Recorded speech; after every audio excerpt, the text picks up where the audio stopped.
샬롬. 창세기 강의 149번째 찬송가 429장 찬양함으로 시작하겠습니다. 세상 모든 풍파 너를 흔들어.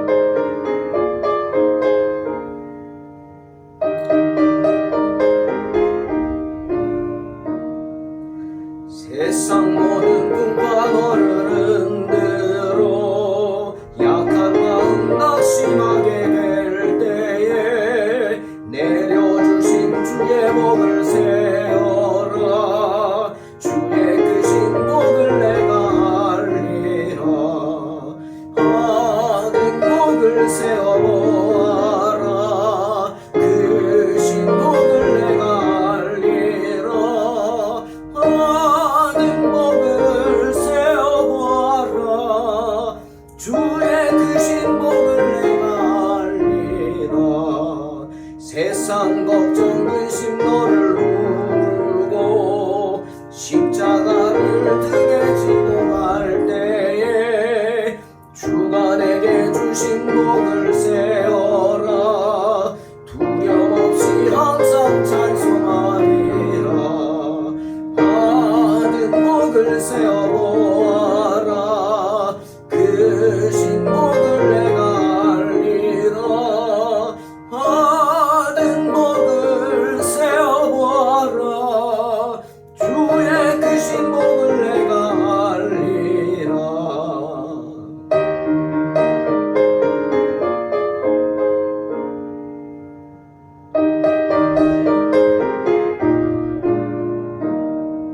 세상 권세 너의 앞길 막을 때 주만 믿고 낙심하지 말아라. 전사들이 너를 보호하리니 염려 없이 앞만 보고 나가라.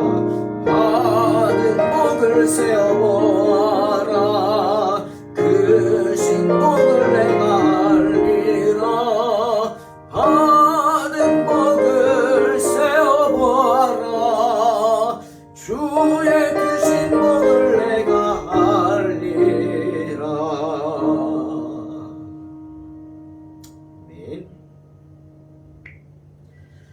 창세기 32장 3절로 8절입니다. 봉독합니다. 야곱이 세일 땅 에돔 들에 있는 형 에서에게로 자기보다 앞서 사자들을 보내며 그들에게 명령하여 이르되 너희는 내 주 에서에게 이같이 말하라. 주의 종 야곱이 이같이 말하기를 내가 라반과 함께 거류하며 지금까지 머물러 있었사오며 내게 소와 나귀와 양떼와 노비가 있으므로 사람을 보내어 내 주께 알리고 내 주께 은혜 받기를 원하나이다 하라 하였더니 사자들이 야곱에게 돌아와 이르되 우리가 주인의 형 에서에게 이른즉 그가 400명을 거느리고 주인을 만나려고 오더이다. 야곱이 심히 두렵고 답답하여 자기와 함께한 동행자와 양과 소와 낙타를 두 떼로 나누고 이르되 에서가 와서 한 떼를 치면 남은 한 떼는 피하리라 하고. 아멘. 오늘 우리는 야곱의 또 다른 모습을 보게 됩니다. 어떤 모습이죠? 두려움에 떨고 있는 모습입니다. 오늘 말씀을 보는데 속담이 하나 생각납니다. 너무나 잘 아는 거죠. 콩 심은데 콩 나고 팥 심은데 팥 난다는 속담이죠. 참 당연한 말이죠. 내가 심은 것 그대로 거둔다는 말입니다. 여러분, 성경은 땅은 정직하다고 하죠. 정직한 것은 뭡니까? 주는 대로 뱉어낸다는 겁니다. 내가 열심히 한 만큼 땅은 합당한 소출을 주죠. 물론 거기에는 하나님의 은혜가 있어야 합니다. 아담과 하와가 선악과를 따먹는 죄를 짓고 세상으로 쫓겨났을 때, 에덴 동산 밖으로 쫓겨났을 때 아무리 열심히 하고 땀을 흘려도 땅은 거기에 합당한 소출을 주지 않았죠. 왜? 하나님의 저주가 임했기 때문입니다. 그런 하나님의 저주가 아니라면 하나님은 뿌린 대로 거두게 하시는 분이십니다. 때문에 갈라디아 6장 7절에서도 바울은 이렇게 말하죠. 스스로 속이지 말라. 하나님은 만홀히 여김을 당하지 아니하시나니, 즉 업신여김을 받지 아니하시나니 사람이 무엇으로 심든지 그대로 거두리라. 무슨 말입니까? 어리석게 행동하지 말라는 거예요. 어떤 게 어리석은 행동이죠?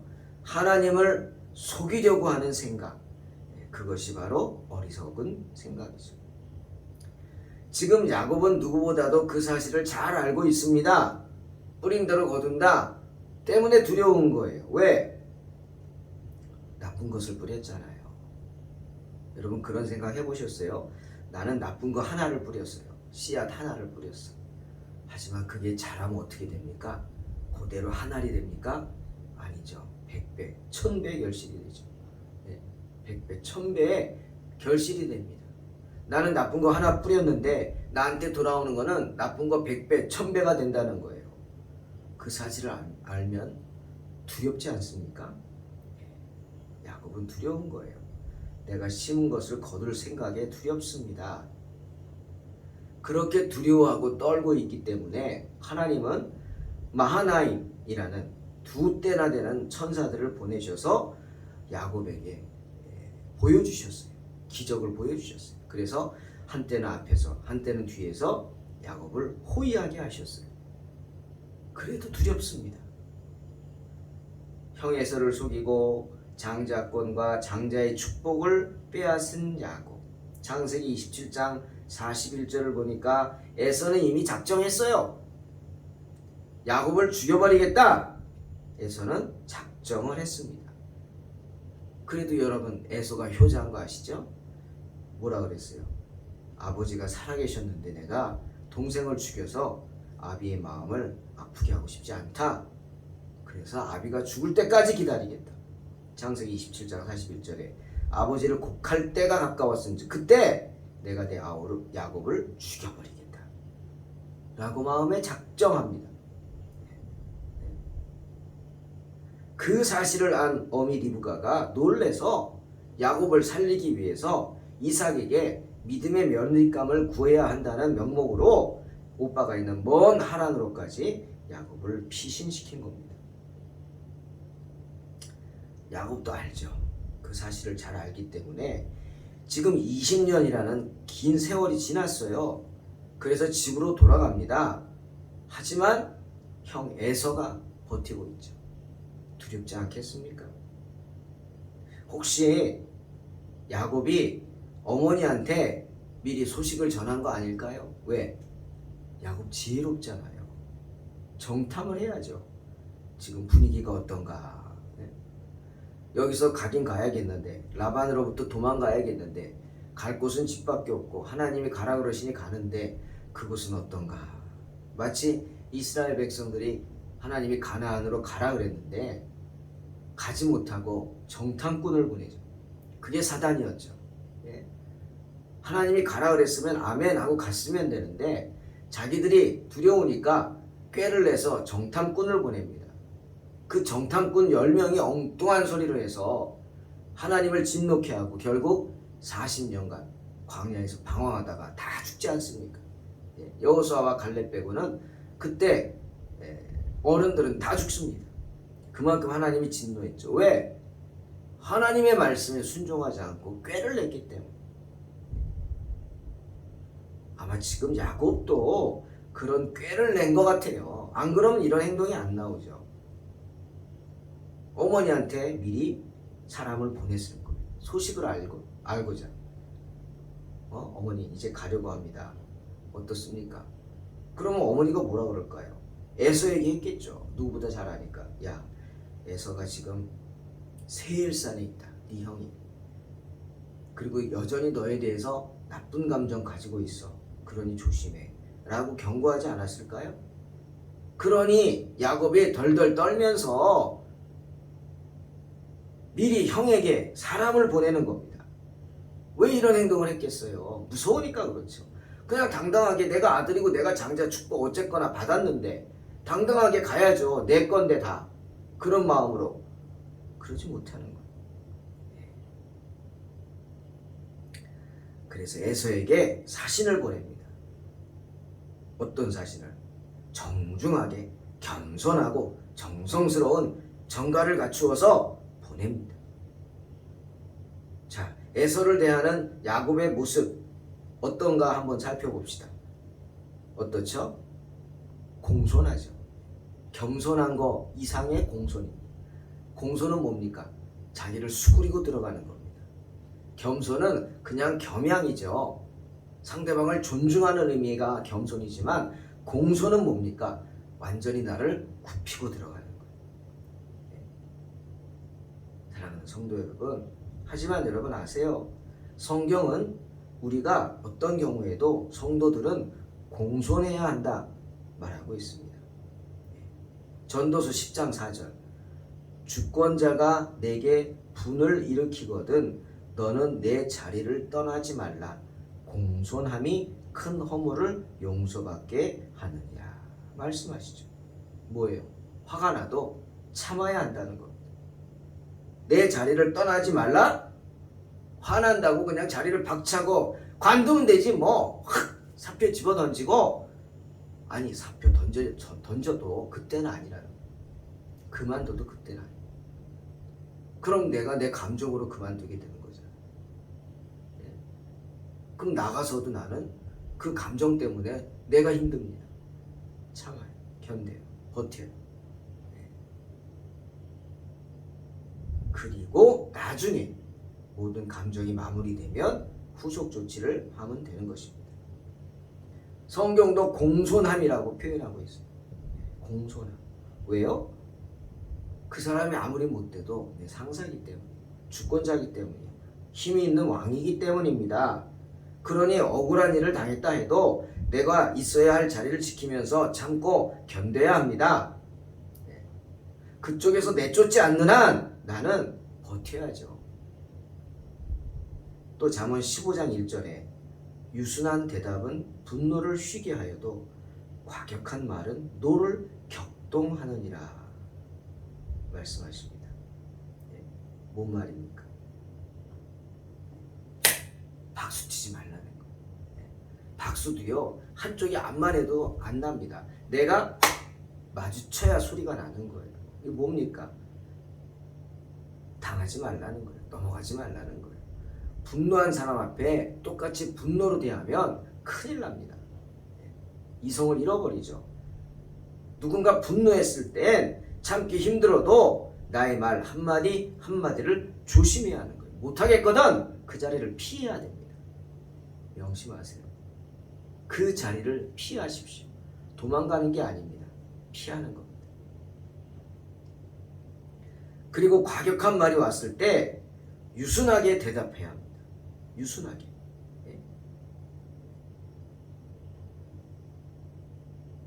그 사람이 지금 흥분하고 있잖아요. 내가 잘못해가지고 아까 저 전도서 10장 4절 말씀처럼 내가 잘못했든지 아니면 내가 잘못 안 했어도 나 때문에 저 사람이 화가 났다면 도망가면 안 되죠. 내 자리를 떠나면 안 되죠. 박차고 나가거나 막 그건 아닙니다. 지혜롭게 피신하라는 거죠. 지혜롭게 그 자리를 똑같이 싸우고 그래 네가 잘났냐 너만 잘났냐 나도 잘났다 하지 말라는 겁니다.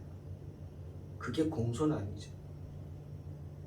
바울은 교회에서 특히 큰 책임을 감당할 일꾼들로 선택될 사람들 첫째 조건으로 공손함을 꼽고 있습니다. 디모데전서 3장 4절 어떤 사람이 돼야 되느냐? 자기 집을 잘 다스려 자녀들로 모든 공손함으로 복종하게 하는 자라야 할지며 라고 분명히 말하고 있어요. 내가 공손하게 가정을 섬길 뿐 아니라 자녀들 또한 그런 부모의 공손함을 배워서 부모에게 복종하고 다른 사람들에게도 공손하게 대할 수 있는 사람으로 양육해야 한다. 여러분, 분을 잘 내는 사람들은 미련한 사람들입니다. 잠언 12장 16절 미련한 자는 당장 분노를 나타내거니와 슬기로운 자는 수욕을 참느니라 말씀하시죠.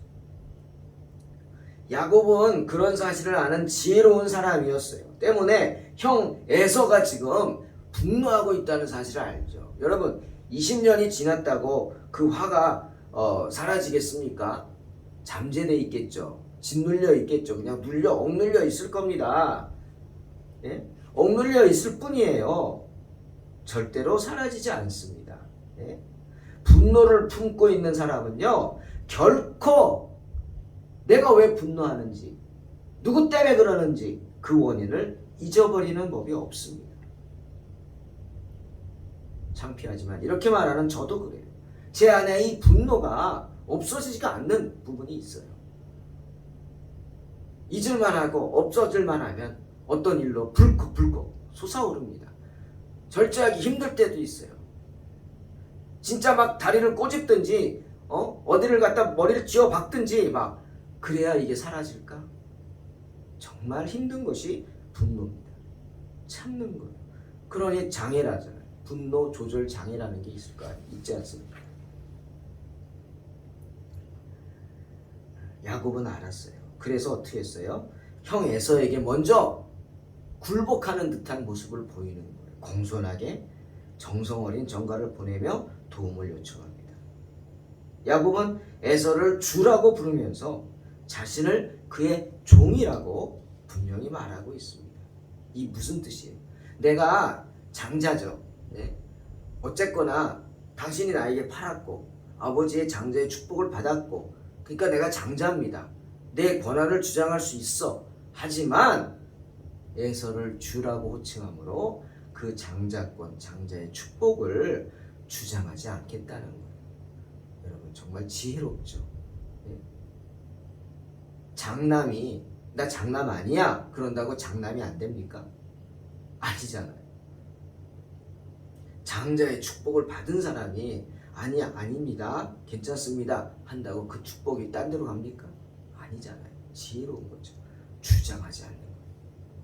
또 하나 야곱은 에서에게 자기 자신에 대해서 간략하게 설명하죠. 내가 지금 어떤 상태인지 5절에 내게는 소와 나귀와 양떼와 노비가 있습니다. 무슨 말이에요? 야곱이 빈털터리로 쫓겨났잖아요. 정말 지팡이 하나만 듣고 요단강을 건너갔잖아요. 지팡이 하나만 가지고 거지처럼 갔어요. 도망자로 갔어요. 그런데 이제 나는 더 이상 도망자가 아니라는 거예요. 나는 더 이상 방랑자도 아니요. 나는 더 이상 거지도 아니에요. 작긴 하겠지만 당신에 비하면 작겠지만 그래도 약간의 재산을 가지고 식솔들을 거느려 부인이 넷이요 자녀가 13명이나 되는 가장이다. 그걸 알려주는 거예요. 내가 지금 거지가 돼서 당신들한테 손 벌리려고 패끼치려고 아버지나 형이나 친척들에게 패끼치려고 의지하려고 가는 게 아니다. 알려주는 거예요. 너를 힘들게 하려는 것이 아니다. 알려주는 거죠. 그리고 또 하나 야곱은 에서에게 호의를 간청합니다. 무슨 뜻이냐? 내 주께 은혜 받기를 원하나이다 라고 하잖아요. 무슨 뜻이에요? 완전히 굴복한 자세로 굽히고 들어가는 것입니다. 야곱은 그렇지만 여러분 당사자는 어떻겠어요? 예? 예전에 밀양이라는 영화를 봤는데 전도연이 나오는 영화죠. 거기 무슨 사람이 어떤 그 밀양이라는 곳에서 만난 사람이 전도연이 돈이 많은 과부인 줄 알고 어린 딸을 납치하죠. 돈을 뺏으려고. 그러다 그만 그 어린 아이를 죽입니다. 그리고 감옥에 가서 전도연은 그 분을 참으려고 정말 너무너무 힘들어하다가 전도함을 받고 교회를 나가죠. 예수를 믿고 은혜를 받고 분을 삭히고 그리고 드디어 감옥에 찾아가서 그 사람을 용서하겠다는 큰 결심을 하고 찾아갑니다. 갈등 속에 어떻게 하지? 갔는데 아직도 분이 다 없어지지 않잖아요. 근데 그 사람이 나오더니 자기가 먼저 얘기합니다. 당신이 온 이유를 안다고. 날 용서하러 오지 않았냐? 나는 이미 다 용서받았다. 하나님께서 내 죄를 용서하셨다. 그런 소리랍니다. 저도 그거 보고 기가 막혔어요. 용서는요, 누가 하는 겁니까? 당한 사람이 하는 겁니다, 여러분. 때문에 성경에도 용서를 구하고 70번씩 7번이라도 용서해 달라고 하면 그 당사자가 용서해 주라 이렇게 말하죠. 내가 용서를 구한다고 용서받는 거 아니에요. 당한 사람이 용서해 주는 거지. 전도연이 용서해 줘야 되는데 지가 뭐라고 거기서 뭐 교회 다니고 예수 믿게 돼서 은혜를 받았는지 하나님이 나를 용서해 주셨다고 그리고 말한다? 기가 막히더라고. 저건 아닌데. 아니 화가 나죠. 전도연은 어떻겠어요? 그 엄마는 기가 막히죠. 신앙이고 뭐고 막 하나님을 욕하고 막 저주하고 막 그런 모습이 되는 정말 의미가 있는 영화, 한 번은 볼만한 그런 영화인 것 같았어요. 야곱이 나 용서해달라고 용서해 줄 거죠? 용서해 준 줄 압니다. 이러고 가면 에서는 어떻겠습니까? 저런 그냥 한 번에 그냥 그런 마음이겠죠. 에서는 달랐어요. 결코 호의적이지 않습니다. 야곱에 대해서 적대적입니다. 그러니까 동생을 만나러 오는데 400명의 군사를 끌고 오지 않습니까? 왜? 복수하겠다는 거예요. 복수하겠다고 400명의 군사를 이끌고 오는 거죠. 싹 쓸어버리겠다는 거죠. 여러분, 욥은 5장 2절에서 분노가 미련한 자를 죽이고 시기가 어리석은 자를 멸한다 말씀하십니다. 어리석은 자는 투덜거리다 망한다는 거예요. 그리고 철없는 자는 화를 내다가 죽게 된다는 겁니다. 누가 분노합니까? 욥기 36장 13절 욥이 말하죠. 마음이 경건하지 아니한 자들이 분노를 쌓는다 이렇게 말하고 있어요. 그런 사람들은요 심지어 하나님이 속박할지라도 도움을 구하지 않는다. 무슨 말이에요? 야, 이 고난 속에 내가 하나님을 찾아야 내가 살 수 있어 라고 하나님이 계속해서 사인을 주는데도 불경한 사람들은 그 마음속에 분노 때문에 하나님을 찾지 못한다는 거예요. 하나님께 도와달라고 부르짖지 못하는 거예요. 도리어 더 하나님을 원망하고 저주하게 되는 거예요. 지금 에서가 그런 모양새입니다. 야곱이 누굽니까? 그래도 장자입니다. 이제 장자의 축복을 받은 하나님의 장자예요. 그럼 야곱을 대적하는 건 누굴 대적하는 거예요? 하나님을 대적하는 거예요. 야곱을 죽여버리겠다? 이스라엘의 장자를 죽이면 이스라엘이라는 나라는 어떻게 됩니까? 정신없는 생각이죠. 자기가 분이 나긴 하겠지만. 그런데 에서는 어리석게 400명의 군사를 거느리고 살기 등등한 모습으로 야곱을 죽이겠다고 오는 겁니다. 어리석죠. 하지만 다시 말합니다. 분노를 품고 있는 사람은요 결코 그 원인을 잊어버리는 법이 없습니다. 혹여 여러분 내가 아직 분노를 품고 있다 그런 분 계시죠? 당연한 겁니다.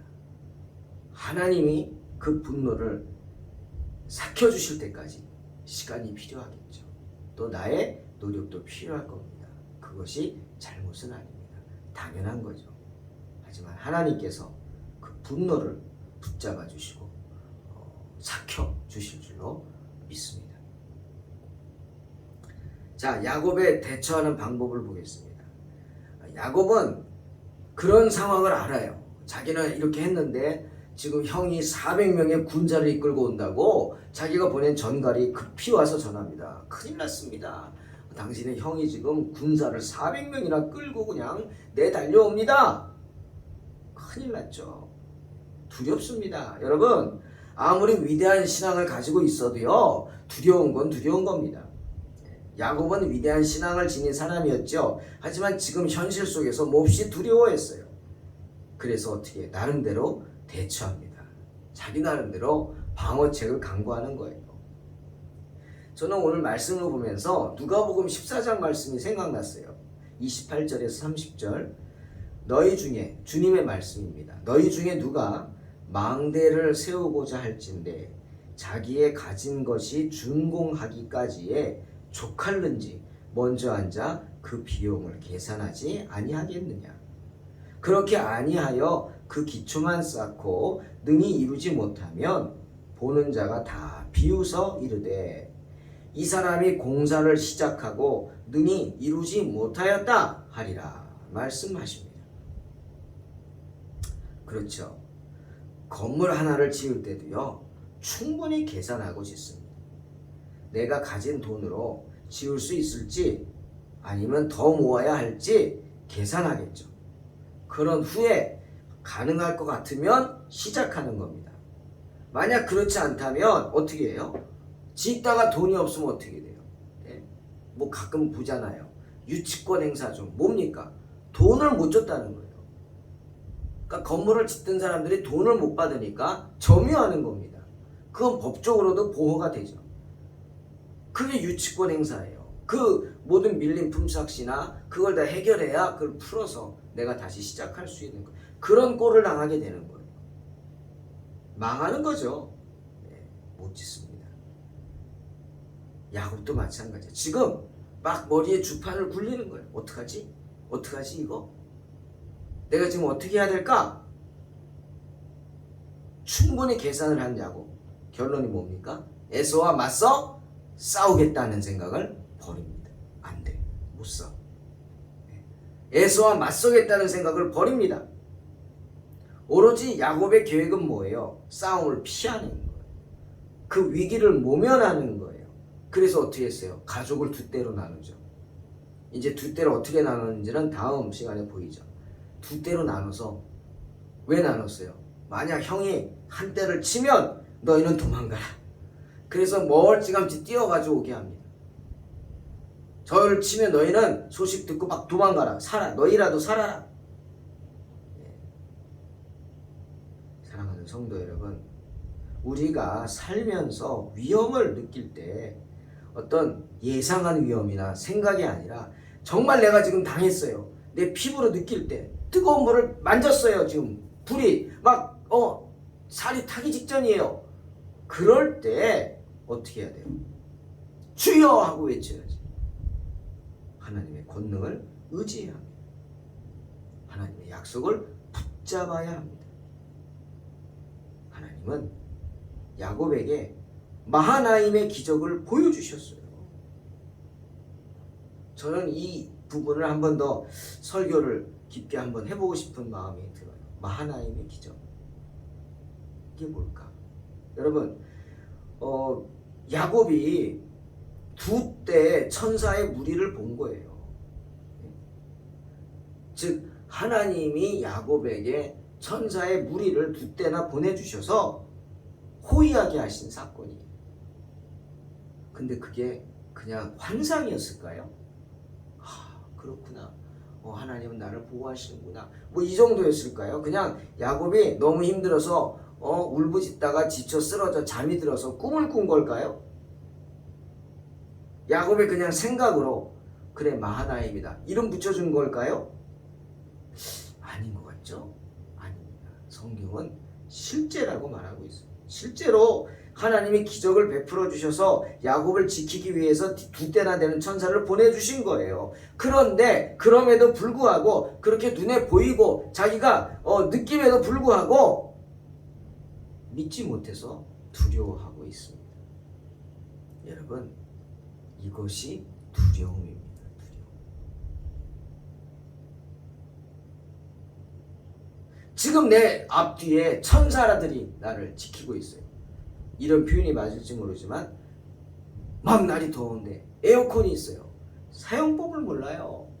아니 사용하려고 하는데 리모컨이 없어요.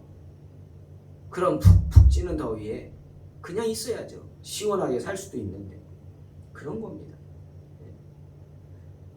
야곱은 지금 천사들을 이용하는 리모컨을 잃어버린 거예요. 어떻게 할지 모르는 거예요. 하지만 그럴수록 우리는 더욱 겸손히 주님을 신뢰해야겠죠. 그렇게 되면은 기도하다가 우리 손에 능력의 리모컨이 있구나. 알게 될 것이고 담대히 그 주님이 주신 능력의 리모컨을 사용해서 어려움을 이기게 될 줄로 믿습니다. 언제나 이런 믿음으로 담대하시기를 주의 이름으로 축원합니다. 기도하겠습니다. 하나님 감사합니다. 믿음이 있노라 하면서도 믿지 못하는 어리석은 저희들을 용서해 주시고 항상 주의 은혜 가운데 거하게 하여 주시옵소서. 주님, 우리의 부족함을 아십니다. 우리의 연약함을 아십니다. 우리의 믿음 없음을 아십니다. 정말 어려운 상황에서 어찌할 줄 몰라 당황하는 게 아니라 담대하게 주님 바라보고 주님 주신 능력으로 승리하게 하여 주시옵소서. 예수님의 이름으로 기도합니다.